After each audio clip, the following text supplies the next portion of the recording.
Oh, hello, hello. Hi. How you doing, Mrs. Ross? How you doing? I'm good. How are you? Good.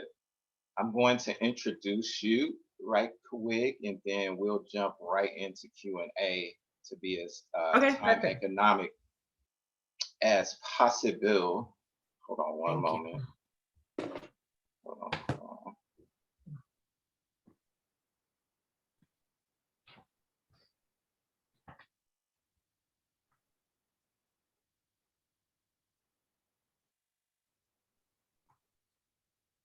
Greetings. And joining us today is Olympic royalty. She is on the Mount Rushmore of all-time Olympic greats in field with the late Flojo, Allison, Felix, and Usain Lightning Bolt, anchor of the USA women's track and field Olympic dominance in Athens, Beijing, and London. She is also the greatest student in the proud 173-year legacy of University of Texas, Hook'em Horns. She is a first ballot Hall of Fame USA Olympic legend, New York best-selling author, super mom, super wife, TV host, and the real-life version of Wonder Woman. Let's give a big South Side of Chicago hero welcome to the iconic, incomparable Sanya Richards Ross. Wow. Thank you so much. What an introduction. No, I thank really you. appreciate that. I really appreciate that. No, thank you. Thank you. Before we go into Q&A, I want to introduce legendary Chicago coach, Chicago track and field coach, who's been getting it done on a high level for so many years, and a legendary math teacher at South Shore International College Prep High School, home of the Tars, Coach Jason Cooper. And I believe you met him also during our last Skype a couple of years ago as well.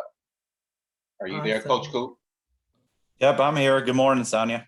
Hi, good morning. How are you? I'm good. How are you doing? No complaints. Thank you.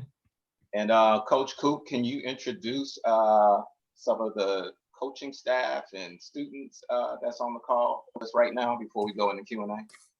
Sure. We got another coach that I coach with in the summer for our summer club, Windy City Hammers. We're a youth club that focuses primarily inside the city of Chicago. So I'd like to introduce Coach Stephanie Dobrin. She also coaches high school at Lincoln Park High School. So this is we started the Windy City Hammers in 2012. So all the athletes that are online are range in age from 18 and younger. We actually saw you, Sanya, in Houston in 2014. So none of these athletes were there, but we have a crew of athletes that did see you back then. And this is my 18th year coaching in general. I also teach math, but on the north side of Chicago. So we have kids from all over the city of Chicago that are on this call right now. Awesome. Well, delighted to be with you guys. I'm going to start off with the first couple of questions. First of all, our first question is, with the Tokyo COVID-19 emergency restrictions in place and zero friends, family allowed in all of the Olympic venues, how tough would that be for you, given the fact that the fans and your family and loved ones was a driving force for your dominance throughout your illustrious Hall of Fame track and field career? How tough would that be on for you? Yeah. Well, first of all, I just want to thank you guys again for an opportunity to be here. Apologies for being a little bit late. There was a mess up with the Zoom link, so I apologize about that. But, I think it would be extremely, extremely difficult. And I feel for the athletes for many reasons. I think that the fans and your family is what makes the Olympic Games so special. Rarely do track and field athletes get an opportunity to run in front of 90,000 people or 70,000, whatever the stands holds. And especially get to run in front of people from all over the world. So I just hate that the athletes won't have that part of the Olympic experience, but still very grateful that they get to have an Olympics after COVID and everything we've all been through, what a blessing it is for them to at least be able to go and chase their dreams. But for me, it'd be really difficult because I remember in London, I had 30 family and friends come to London to be there with me. And I can't tell you how heavily I leaned on them, for support. So it's definitely going to be a challenge. But the athletes have shown to be so resilient. At the Olympic trials, we were blown away by the performances. I thought there would be a dip in performance based on not having a season last year. And these athletes have just blown my mind. So I'm sure they're going to go out there and be great and make the best of it. But, it would have been really hard for me. What are your thoughts on former teammate Allison Felix participating in her 5th Olympics? Yeah, what an inspiration she is. Obviously I got the opportunity to compete with her for many years and just have a ton of respect for her as an athlete. And I can't imagine what it's like for her to come back from baby and have to wait an extra year and just to keep the discipline and the focus. And, I think that she models exactly what it takes to be a great Olympian. It takes discipline.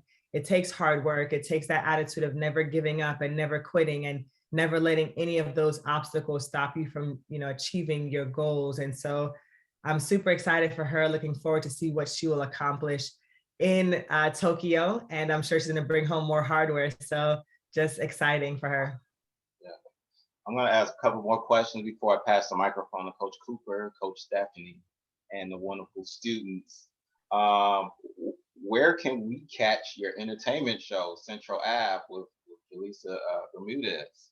You've done such a phenomenal job. Where can we catch you? Thank you so much. So the show is on hiatus right now, but we were on most Fox affiliates. So if you went to Central Ave, TV.com, you can see where it airs in your area. But man, what a treat it was to be able to transition out of sports, work with Will Packard, Julissa Bermudez, and do a show like Central Ave. It has been so much fun. They're still airing some episodes now. Yeah, exactly. Yep, so you can catch it on your Fox affiliates and you can see where and what time on centralavtv.com. And how heartbroken were you about Shikari Richardson being unable to participate in the 4x100s? And were you shocked that Shikari was left off the 4x400 USA team relays because the 1 month USATF suspension would have been completed an entire week prior to the August 6th team event? Well, I was disappointed for Shikari and for the fans because I know many of us were so looking forward to seeing her on the track, especially racing against Shelly-Ann Fraser-Price. And, she just brought so much pizzazz to the event, just bravada and just everything, this authenticity. But, I think it kind of goes back to what we talked about with Allison Felix. It's about being disciplined. And I think that Shikari has owned up to making a poor choice. When we make poor choices, we have to deal with the consequences. And from what I understand, there hasn't been a lot of information around what USATF, used to make their decision. But what made their decision really tricky was that Shikari's performances from the Olympic trials were ultimately disqualified. And so I'm not sure if they were actually able to put her on the team if she didn't make the team.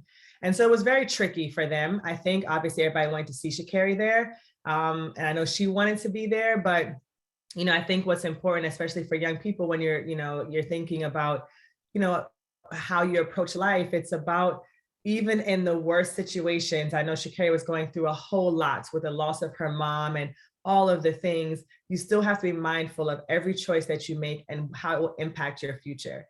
And so I think that Shikari has been a great role model of taking responsibility for her actions. And she has made the right choice. And, Shikari hopefully will learn from this and come back better. Yeah, definitely. Coach Coop, the microphone is yours. So I'll ask one question, then I'll open it up to all the athletes because, I want them to kind of be the focus of this conversation. Sure.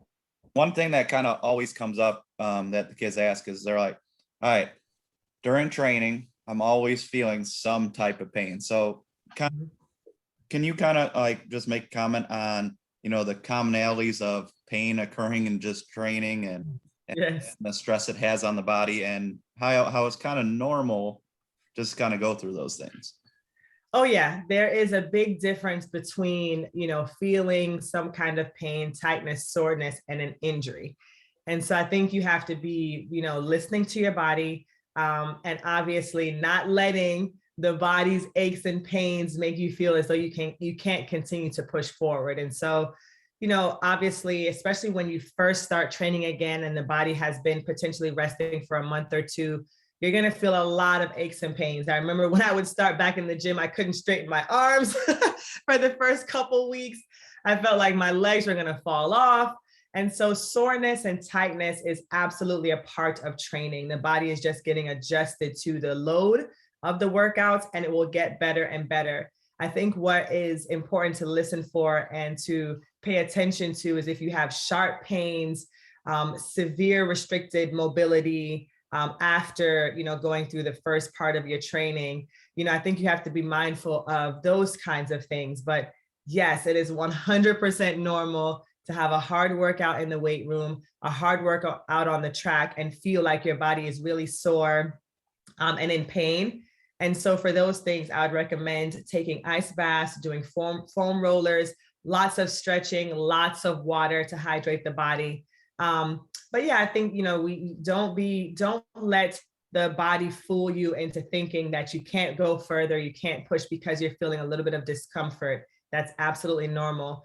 It's only if you're feeling like really sharp pains or, obviously if the muscle is so tight that you can't, extend it to run, then those are areas that you may want to go see a doctor or a physical therapist or a chiropractor.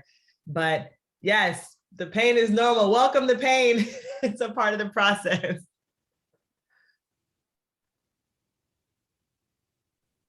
All right, so we'll open up the floor to any of the athletes if you guys have any questions, or Coach Dobrin.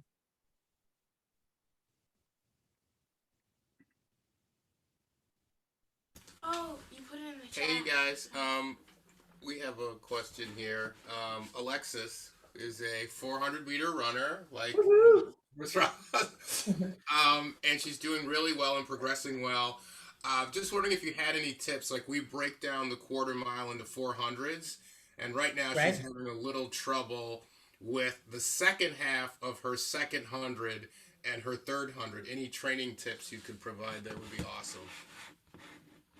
Okay, so the second part of second 100, so are you talking about after the 150? You talking about 150 into the race? Yes. Okay.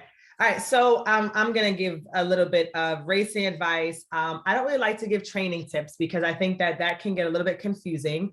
I always think it's important to trust your coaches, lean into your coaches, research with your coaches. So I'll give a little bit of maybe a few workouts that I've done in the past that are very helpful. But ultimately, I think the key to an athlete's success is trusting their coach, trusting their team, and really leaning into that. And not getting too much information from too many places, because that can get confusing. And sometimes I think it takes away from your best performance. So here are my kind of big picture things that we did that you guys can incorporate however you see best. So the first thing is we too broke down the 400 into 4 phases, and we call them the 4 Ps. So it wasn't specifically the hundreds for every single one. The first P was only the first 50. But it really helps to set up a really great 400. So the first P is push. So when you get out the blocks in the 400, you have to forget that you're running 400 meters. You don't build up any lactic acid. Nothing happens in the first 50. So you can get out as hard as you can without it impacting you negatively. So that's the first 50 of the 400, the push phase. Get out, forget it's a 400. Your body is fresh. The mind is clear. You get out as hard as you can. The second phase of the 400 for us started at 50 meters in to the 200 meter mark. So that 150 where you're going to hit the back stretch is where you have to pace yourself.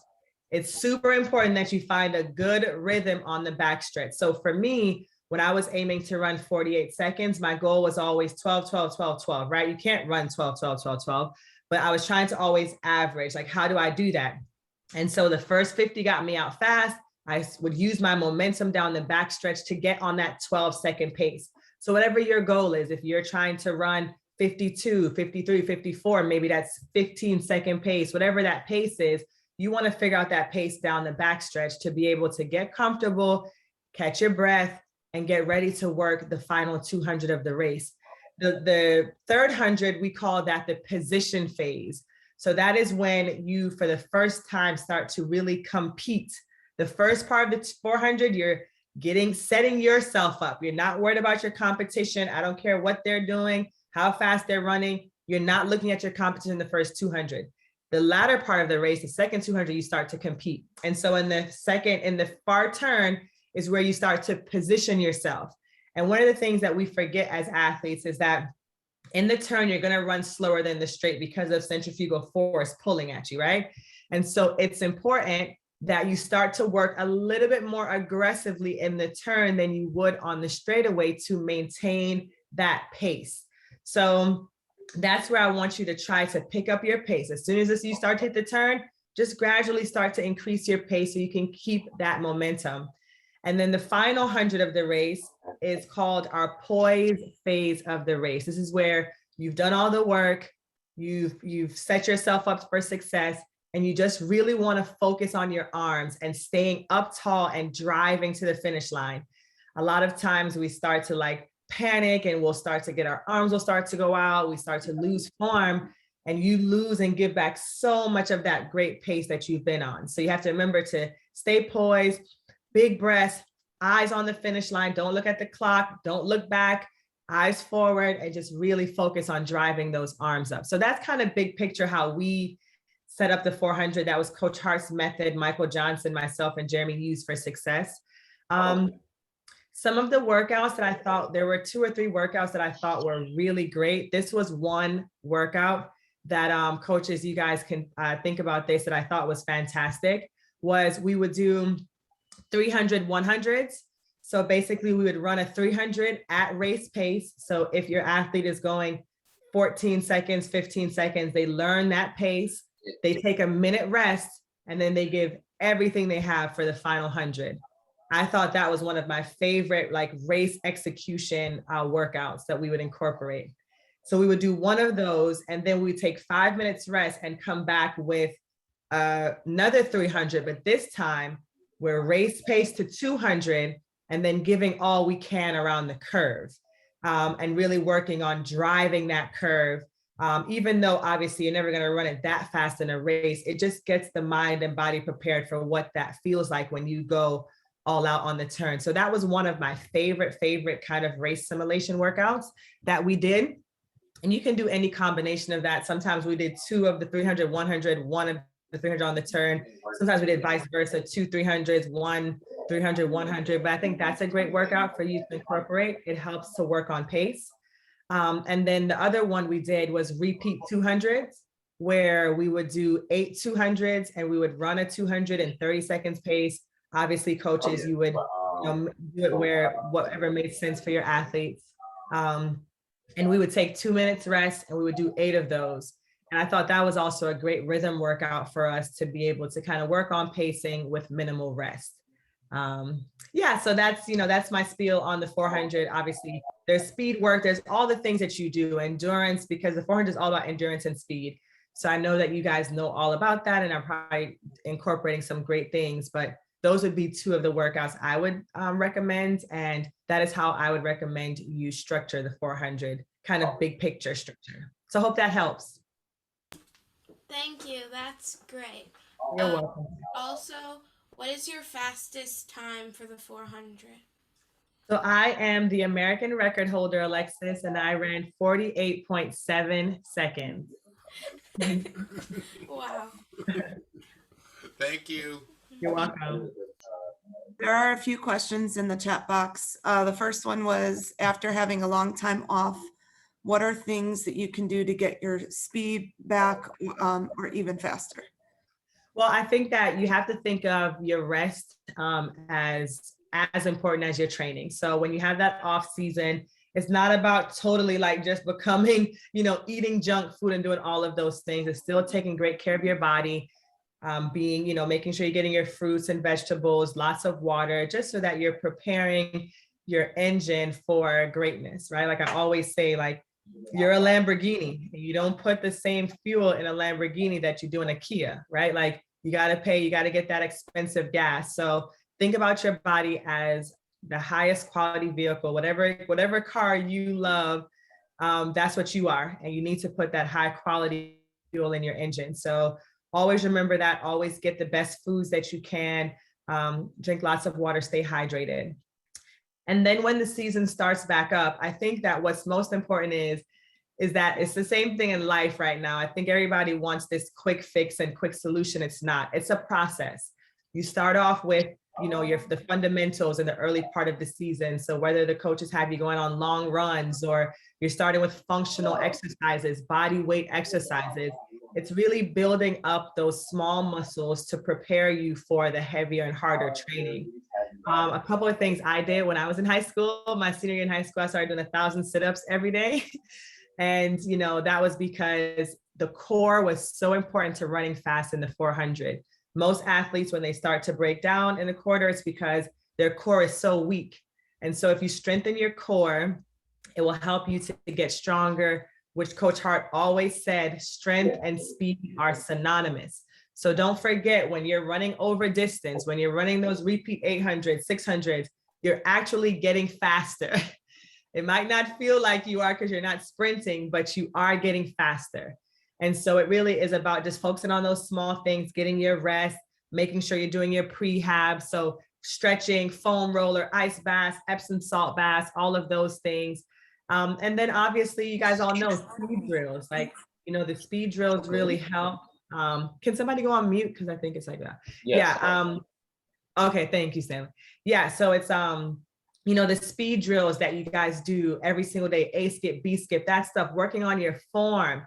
I used to do mirror drills. So you stand in front of the mirror for just 1 minute, looking at your form, making sure that your arms are going back to 90 degrees, knees coming.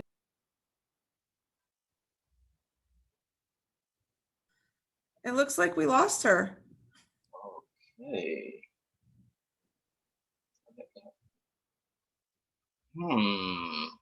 I'll call her and then she'll log back in. I don't know Okay, what happened.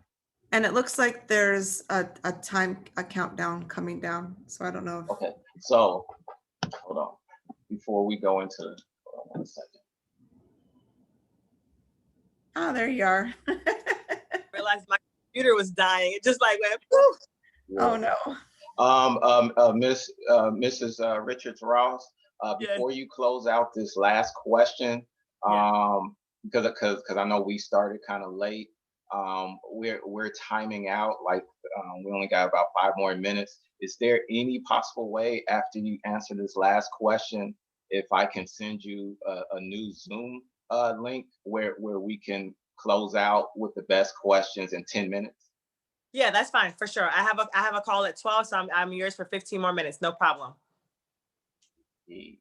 All right.